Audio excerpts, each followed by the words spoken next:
নমস্কার। আমার একটি স্বরচিত কবিতা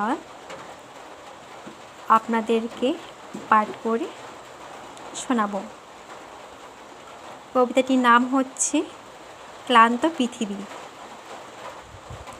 হে অপরূপ পৃথিবী, তোমার জন্য আজ বেঁচে রয়েছে প্রাণী।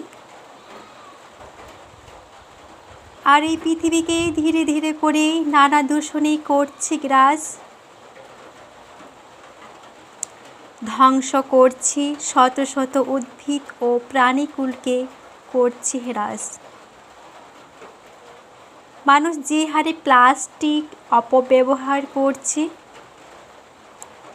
এর ফলে মানুষ এই সমস্যার সম্মুখীন হচ্ছে।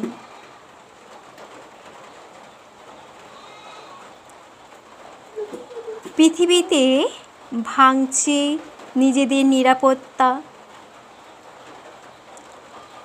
আর পৃথিবীটাকে মানুষে দিনে দিনে করে তুলেছি মলিনতা।